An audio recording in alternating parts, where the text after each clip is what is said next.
The matchup between the Tampa Bay Buccaneers and the New Orleans Saints boils down to the trenches. That and more on today's crossover episode of Locked On Bucs.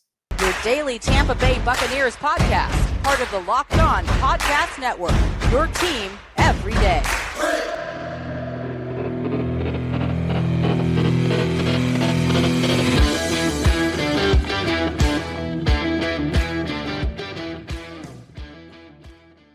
What's going on, everybody, and welcome into this crossover Thursday edition of Locked On Bucs and Locked On Saints, your daily podcast covering the Tampa Bay Buccaneers and the New Orleans Saints here every single Monday through Friday on the Locked On Podcast Network, your team every day. Thanks so much, as always, for being here with us and for making us your first listen of the day every day. Don't forget you can subscribe and follow for free on YouTube or wherever you get your podcasts so you never miss the latest episodes. And of course, for this crossover Thursday edition, we've got James Yarcho at @JYarcho_Bucs, the daily host of the Locked On Bucs podcast, along with David Harrison and myself, Ross Jackson, at Ross Jackson Nola on the app formerly known as Prince, your daily host over at the Locked On Saints podcast. We appreciate you very much for being here. And of course, we thank our friends over at Prize Picks. Today's episode of Locked On Saints and Locked On Bucs, this crossover Thursday, is brought to you by our friends at Prize Picks. If you want to go ahead and check them out,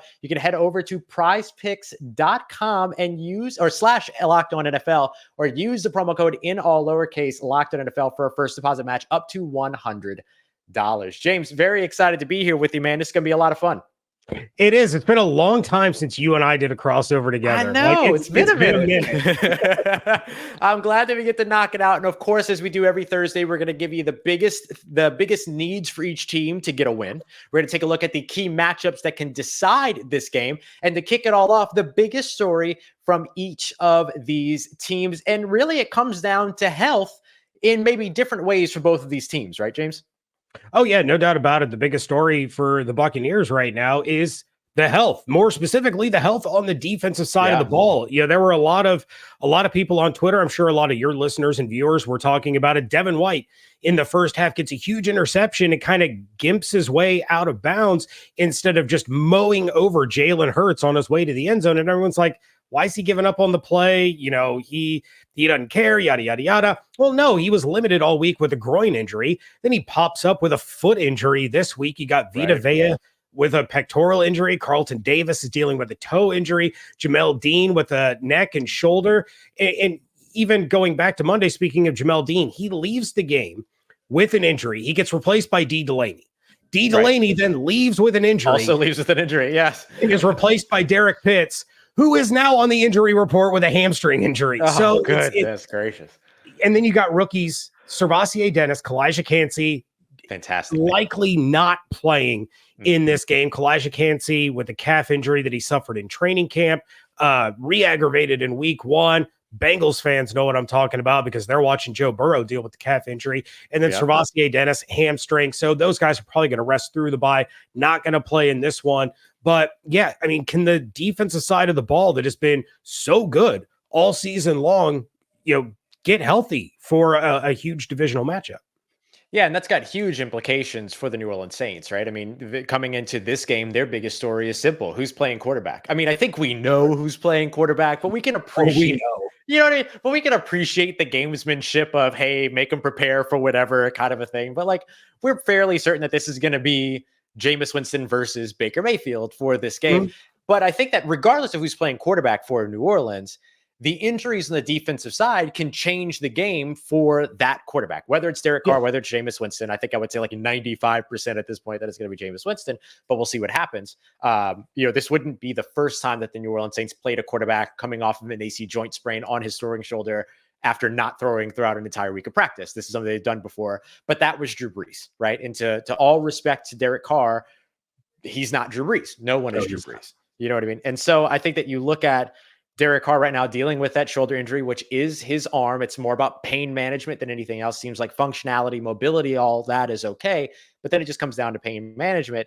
And then you have an offensive line that's just basically stepping out of the way for people, you know what I mean? And kind of like opening the door for people. And that's not true. Sorry, I'm being gross. But you know what I mean? Like you're having an offensive line right now that's struggling to protect its quarterback. you're probably not going to rush that injured quarterback back out onto the field. And so when you hear all of these injuries that James is talking about from the secondary side, that gives you the opportunity, if that secondary is hampered in any way or players are missing in any way, to maybe develop a little bit of a quick passing game, which we haven't seen in New Orleans yet. So, I think, you look at those injuries over on that side, that has a major impact on New Orleans. And I'm sure that whoever's playing quarterback has a major impact for the Tampa Bay Buccaneers too. Yeah, I mean, you take a look at the Saints situation, right? Do you rush a guy out there that you paid a lot of money to go out there and get and be your starter and put him at risk, not only at risk of his health, but at risk of not playing well, putting the ball in jeopardy and in danger because of the physical limitations? Or do you go with the guy who has maybe a little bit more of the mental limitations in terms of his ability to read the field? And don't get mad at me, Saints fans, I like Jameis. I do. Yeah, you've always been a Jameis guy. You have always been a Jameis guy. But he does, under pressure, have some troubles, reading the field properly. He does, without pressure, have some trouble reading the field. So if I'm New Orleans, regardless of the injury issues on the Buccaneers side of the football, I don't care who is playing. Jameis Winston is my starter because I want to protect the guy that I invested all this money in to make sure that arm gets right for the long haul. You and I were talking before we started recording. We're not even 25% through the season yet. Right. I'm not going to put Derek Carr in jeopardy for a week 4 game. I'm just not doing it. Do you feel like that there's a similar mentality that the Bucs could take to some of their injuries to what you're talking about? The Saints would maybe look at with Derek Carr, like a Carlton Davis or something, like maybe making the decision like, it's too early to put these guys at risk. We'll hold this guy back. 100%. And I mentioned Kalijah Kancey and Servassier Dennis already. Right. I could absolutely see Carlton Davis, who was a game time decision, being a guy that misses this week as well. Zion McCollum, second-year corner, has played pretty well. I've referred to him on Locked On Bucs as the Jameis Winston of cornerbacks, where he will make a play that is jaw-dropping. You're like, how did he do that? And then he'll make another play that's jaw-dropping, and you go, why did you do that? So, very nice wordsmithing. Very good wordsmithing. That was excellent. I would imagine Jamel Dean does probably play, but he has not played very well this year. But yeah, I could see them holding Carlton Davis out this week to give him then the additional bye week to get that toe right. We don't need a Deion Sanders situation where Carlton Davis is getting his toes chopped off because of this turf toe. I do think Devin White plays. This game means too much to him on a personal level. Sure. And then after the comments that he made following the Philadelphia game, that he's basically guaranteed the Bucs are making the playoffs. And he has said that we are going to see Eagles again. Like he is fired up and he is emotional. So whether it's the groin or the foot, I think Devin White is going to play. And then Vita Vea, he battled through the Eagles offensive line with that pectoral muscle. All due respect, the Saints offensive line is not the Eagles offensive line. So I would assume that he does play as well, but Carlton Davis is the name to look out for. Yeah. And that's big for New Orleans because you've got a guy in Chris Olave who's already gone over 100 yards twice this season, week 1, just this past week 3. And, look, the Saints have a really, really good trio of wide receivers right now. And so, seeing some of those injured secondary players for Tampa, that's probably got them kind of, doing the Birdman and rubbing those hands together a little bit, getting ready to go to war. But I'll tell you what, we'll circle back to that here in a little bit because we're gonna take a look at key matchups that can win or lose this game. And really, like for both the Saints and the Bucs, this all comes down to coverage and pass rush. So we're gonna get to that here as we continue on with this crossover Thursday edition of Locked On Saints and Locked On Bucs here on the Locked On Podcast Network, your team every day. In today's episode, this crossover Thursday edition of Locked On Bucs, Locked On Saints, brought to you by our friends over at Harry's. You notice how I'm not hairy right now?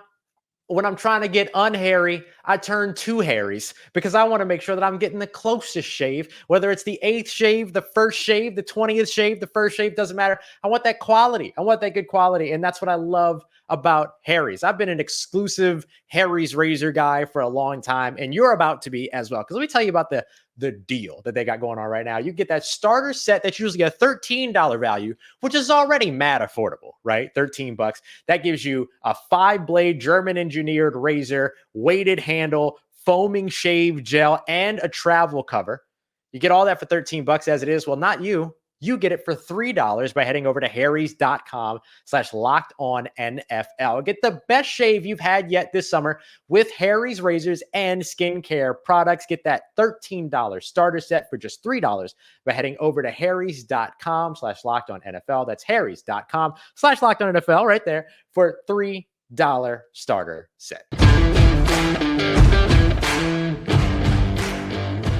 All right, y'all, continuing on with this crossover Thursday edition, Locked On Bucs, Locked On Saints, getting to the key matchups that can win or lose this game. We're going to start off with the Bucs, who are visiting the hometown New Orleans Saints. By the way, love Chris Godwin's comments about the environment of playing in New Orleans. Feels like they just lock the door and tell you to go to war. I think both of these teams are going to feel that kind of charge. But for you, where does that charge start in terms of the key matchup? It is 100% the Buccaneers pass rush, injuries and all, against this Saints offensive line / quarterback. The one that you just basically referred to as turnstiles. And look, I've looked at Derek Carr's numbers. Obviously, I don't believe that Derek Carr will play, but doesn't really matter who the quarterback is back there, because these are more of a reflection of the offensive line than they are of the quarterback himself. Mm-hmm. Derek Carr has 2.2 seconds on average of pocket time this season. He's been blitzed 29 times. He's been hurried 6 times. He's been hit 6 times. 23 total pressures. That's just over 23% of his total number of dropbacks, and he's been sacked 11 times. This has led to 2 turnovers, which, I'll give the flowers to Carr. Only having 2 turnovers with those kinds of numbers, that's impressive. And can I give a little context to one thing? You said sure. 23 pressured snaps, right? 23 total pressures, which is just over 23% of his dropbacks. Right. Here's the thing about that, though. A lot of those snaps were multiple players delivering pressure on top of that, right? It's not just that he was pressured on 23 snaps. He was pressured sometimes 46 times over the course of 23 snaps. It's been a rough go for Saints quarterback so far. They've got to get that fixed this week. And I don't think that they will, because as we've talked about, I blame you. You got Vita Vea up there. You got Devin White, who will come on blitzes. You got Levante David, who will come on blitzes. Antoine Winfield Jr. has been a blitz machine. He has created forced fumbles and created takeaways for the defense. You have undrafted rookie corner Christian Izien, who has come in on corner blitzes from the slot multiple times this year and has made massive plays in the process. Todd Bowles brings his pressure from anywhere and everywhere. And when you think it's coming from one direction, it's coming from another. And so Jameis Winston is going to be under constant duress throughout this game. No team in the NFL has blitzed more on third down than the Tampa Bay Buccaneers have in 2023. So there's going to be a lot of bodies flying at Jameis Winston, which, and I'll talk about it more later, could create some very favorable opportunities. Yeah, I mean, that's going to be the biggest thing. And look, I know, I can sometimes be a little bit hard on this Saints team and stuff like that, and sometimes maybe unfairly so. But I think when it comes to criticism around the offensive line, I think everyone's kind of aligned there that's the biggest concern for this team. And what stinks about it the most is that we've kind of identified the offensive line as the biggest concern for this team since training camp. And now here we are going into the 4th week of the season, watching this team still struggle in that area. It's something that they've got to get fixed. And it would be so New Orleans Saints that somehow, some way, and James, I think you and I are in agreement. I don't know that they get to the point to where you go, okay, offensive line's fixed, everything's fine this week. You know what I mean? But this would so be the New Orleans Saints brand to walk into this game and all of a sudden the offensive line perform like well, I was going to say like butter, but that might not be good either, but melting under pressure, right? But, perform extremely well. That would make the most sense for this New Orleans Saints team in terms of what we've seen from them historically, but we don't know. We don't know what to expect here. Cesar Ruiz is in concussion protocol. Andres Pete was back at practice, but that means that Andres Pete would probably start at left guard, and then offensive lineman James Hurst, who's been the starter through the first 3 games of the season at left guard, would move to right guard. Maybe the rookie Nick Saldiveri is active and gets a shot there. There's a couple of different things that they could do, but at least one player is going to be playing, quote, out of position at best, unless Cesar Ruiz is able to clear protocols before the end of the week, which he wasn't even at practice today. So that doesn't seem likely that he's going to be there, but we'll see. We'll see. But yeah, this is a big time defensive line, particularly in the interior, which is where the Saints have had the most trouble, is on their interior offensive line. People love to talk about Trevor Penning and all that, but they've had a lot of trouble right up the middle going up against that defensive interior over from Tampa. No, thank you. No, thank you. Not the best setup. For me, it comes down to the Saints wide receivers up against whoever it is that the Bucs put out there as their defensive backs, right? Depending upon who's healthy, but no matter who's healthy, for me, that matchup ends up being it. Because if you want to alleviate the pressure on Jameis Winston, then getting the ball out of his hands quickly is going to be a big thing. If you want to reduce the amount of reads that Jameis Winston has to progress through, then getting the ball out of his hands quickly is going to be a thing. And so I think that helps both of these areas. So if you're coming into this game and you're concerned about potential turnovers through the air, then quick passes and a quick moving passing game that is, elevated by a good run game. And this Bucs defense struggled against the run last week, but that was against that Philadelphia Eagles offensive line. So it's a little bit different. I think having that matchup to where you have wide receivers that can immediately win will kind of help to alleviate maybe some of that pressure. I don't know if it will alleviate the entire concern. In fact, it's hard to say that it ever would, but it certainly opens up more avenues to escape for Jameis Winston and get the ball out quickly. Yeah, all I heard there is there's going to be a whole lot of slants McGee in the form of Michael Thomas, because that's all he does. Does no one remember Michael Thomas? Yeah, go ahead. No, it doesn't. Yeah, I'm not going to waste my time. Nobody remembers Michael Thomas except for. And it's not just he's the only real 13 playing in this game, sir. Oh, yeah. Which one of the 13s is like top 5 in touchdowns and yards and Michael Thomas leads the NFL in yards per catch this year? And anyway, well, yards per catch when you're catching 3 balls, like I don't want to hear about it. I don't want to hear about it. Yeah. All right. Anyway, what I expect to see from the Saints receivers versus the Bucs secondary, again, regardless of who's playing in the secondary, is we have a pattern. Twice as a trend. Whatever the phrasing, whatever that phrase is.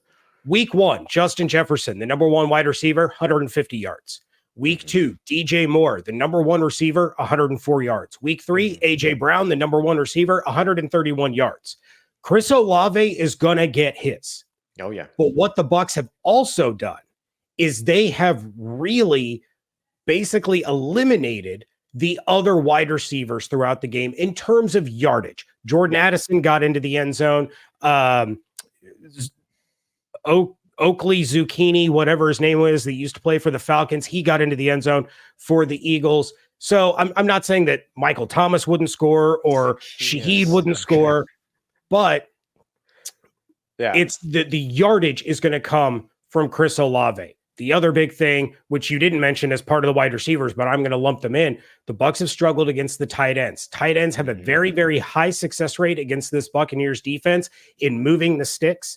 And so on third downs, especially third and medium to third and short, when they drop back to pass and they look for the tight end, there's a very high success rate there. So Chris Olave is going to get his. The tight end position is going to be able to sustain drives. Other than that, you're not getting a ton of yardage from Thomas or Shaheed or any other of the Saints receivers. I say that trend changes this week. I say that trend, honestly, to be completely honest with you, the reason why I say that is because the Saints are having to keep their tight ends back to block pretty often. And so they're going to need like Michael Thomas, for instance, to be that man over the middle that a tight end would usually be. So I think that in that case, that's where Michael Thomas probably gets his yardage. And then I'll kind of lump in, let's not forget that this is the return of Alvin Kamara too. So really interesting to see. And if there's a team that he has struggled against within the division the most, it's been the Tampa Bay Buccaneers. Devin White, like Levante David, like these guys have been very good at defending him. But he's about to be the freshest running back in the NFL this week. So we'll see if he's able to help to contribute to the passing game as well. But I think for the Saints who have struggled to utilize their tight ends, the big body of Michael Thomas maybe helps to supplement that. Sure. And it could be a situation where he has 7 receptions, but it's for 29 yards and it's for 5 first downs. Like I'm going 7 for 75, but yeah, I hear you. But that's kind of the point that I was making as far as what the tight ends have been able to do against the Buccaneers. So if Michael Thomas is in that role, the stat line may not look great, but those first downs that he gets on those short yardage situations are going to be what gets the Saints into scoring position and in field goal range, and maybe get into the end zone. Yeah. That's where I think he ends up making a big difference, and hopefully in the red zone as well, which is a place the Saints have not been very successful in so far this year. So we'll see. But yeah, pressure and coverage is the big thing. So what do each of these teams need to get right in order to get that W? That's me eating the W. That's just for you. Yeah, you like that? I doubt that. Yeah, that's what I thought. All right, so we got that coming up for you as we get to our biggest takeaways here as we wrap up this crossover Thursday episode of Locked On Bucs and Locked On Saints for Locked On Podcast Network, your team every day. Prize Picks is the largest independently owned daily fantasy sports platform in North America. They are the easiest and most exciting way to play DFS, and it's just you against the numbers. Instead of battling thousands of other players, including the pros and the sharks like yours truly, you pick more than or less than on 2 to 6 player stat projections and just watch the winnings roll in. Prize Picks is really simple to play. I make my picks and submit my entry in less than 60 seconds. Quick withdrawals, easy gameplay, enormous selection of players and stat types. That's what makes Prize Picks the #1 daily fantasy sports app. And they now offer Apple Pay, which is great for people like me. Quick and easy deposits into your account this football season. Last week, I went 2 for 2 on my picks, so I'm rolling out a trifecta this week. Chris Godwin, more than 52.5 receiving yards. Chris Olave, more than 70.5 receiving yards. Baker Mayfield, less than 0.5 interceptions. Go to prizepicks.com/LockedOnNFL and use code LockedOnNFL for a first deposit match up to $100. Again, go to prizepicks.com/LockedOnNFL. Use code LockedOnNFL for a first deposit match up to $100. Prize Picks, daily fantasy sports made easy. All right, y'all, we are wrapping up this crossover Thursday edition Locked On Bucs with our good friend James Yarcho, myself, Ross Jackson, here with Locked On Saints, previewing this New Orleans Saints and Tampa Bay Buccaneers game, which will be here in New Orleans. If you want to check it out, make sure you head over and check out our friends over at SiriusXM. You can download the SiriusXM app and simply search Saints or Bucs, and it'll pop right there for you. And you might hear some familiar voices in the meanwhile while you're there. Hint, hint, wink, wink. All right, James. So we're taking a look at what it is that will win the game for the Tampa Bay Buccaneers. So we'll start off there. What is it that they have to do in order to win and step up to 3-1 and probably then take the #1 spot in the division? It's something that they've done all year long, and it's win the turnover battle. Yeah, Monday was a tie, but against the Eagles, I'll consider a tie a win. But the Buccaneers are still second in the NFL in turnover differential with +5. The Saints, they're tied at 9th with +2, so they're not slouches by any means. But last year in New Orleans, the Bucs won that turnover battle 5-1, and that was, in fact, with Jameis Winston at quarterback. So the Bucs offense, by and large, has been efficient enough and has protected the ball well enough that if the defense is getting Jameis Winston uncomfortable with pressure, forcing him into mistakes, the defense is going to be opportunistic and take the ball away. And the offense has shown that it can capitalize on those opportunities. To me, that's where the difference in this one is going to lie. It is all about who is going to protect the football and who is going to be opportunistic enough to give their offense an additional possession or two.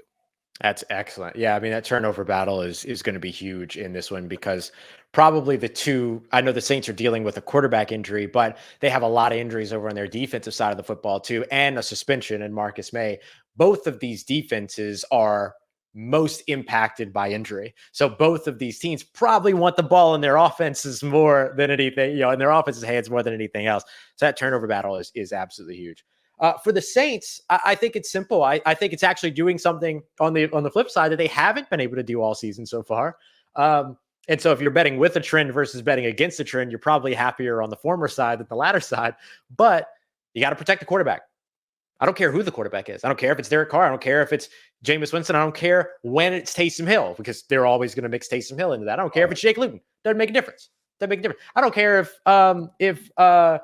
Jake Haener, who's currently suspended for 3 more games, comes out with a fake mustache on saying he's Hake Janer. You got to protect him. I don't care who it is. You have to protect the quarterback. And that's going to be the biggest thing here. The Dennis Allen referenced during his day after presser that the Saints made some tough adjustments. We'll see what those tough adjustments look like, because I don't think that that's specifically talking about just the players. I think there had to have made some adjustments to the protection plan, to the way that they teach these guys, the way that they coach these guys, all that. There's got to be something else that changes beyond just the player personnel. And so I think that's got to be the big thing, is protecting the quarterback. And that's not going to be easy going up against yet another very good defensive line of the Tampa Bay Buccaneers. We almost made it the entire show without you bringing up Diet Tebow. Almost made it all the way through. Wouldn't Tebow be Diet Taysom? Because Tebow was unsuccessful and Taysom has been successful in the role? Absolutely not. Like, isn't that more fair to say? No, he's Diet Tebow. And I will disagree. die on that hill. You will die at Tebow on that hill. Yes. And Tebow's just so much more likable. Is he? I mean, honestly, I haven't seen enough of Taysom to really decide. Boo this man. He tweeted before reading, and he only read the headline. I just mean I haven't seen enough of him as a person to like really judge whether or not he annoys me. I'll tell you why. It's because Tebow didn't last in the NFL. He could have. Sure. If I will say this, then I will move on. If Tebow would have been willing to do what Taysom Hill is willing to do, that has made him a success in the NFL, Tebow would have had a much, much longer career. Tebow just needed Sean Payton. I so hard. That was the best thing I have ever seen. Anyway, no, you're 100% right, because you're basically you're saying that the Saints have to protect the quarterback, and not caring who it is plays right into the Buccaneers winning the turnover differential, right? If they are not protecting Jameis, if they are letting Jameis get pressured by the likes of Shaq Barrett and Joe Tryon-Shoyinka and Vita Vea and Devin White, who has no love lost for Jameis Winston, they're going to force him into mistakes, because that's just who Jameis Winston is.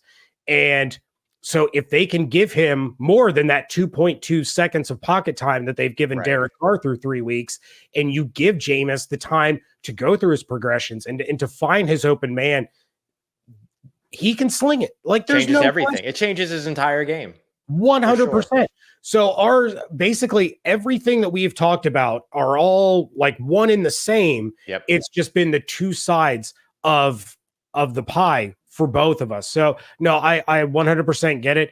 That's why it's so vital for the Bucs to do what they did against the Minnesota Vikings and get that pressure going in the very, very beginning. I'm talking opening drive, getting after Jameis, lay him on the ground, get a big hit on him, even if it's not a sack, get a big hit on him, set the tone there. Yeah. Because then the Saints offensive line is going to start kind of creeping back to what you've seen so far this season, and it's going to have that snowball effect.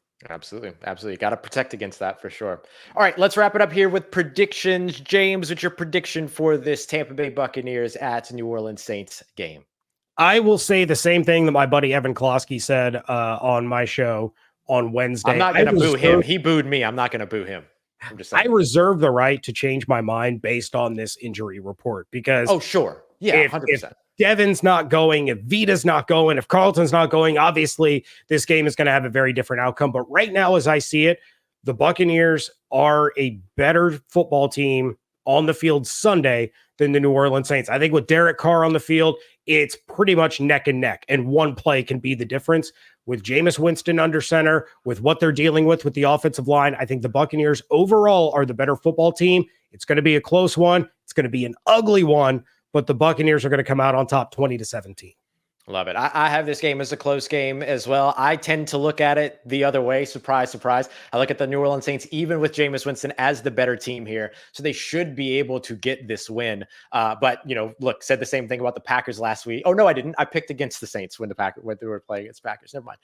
But either way, regardless, I have the Saints winning a close one here. I don't think that we're going to see many blowouts for the Saints in this season. So I'm going with a 3-point deficit as well, 17-14. I think the difference will be, one of the other big differences will be if the Saints can get as much pressure on Baker Mayfield as they're hopefully keeping away from Jameis Winston. That becomes a big piece of it as well. But I think the Saints are the better team here and should be able to get a win.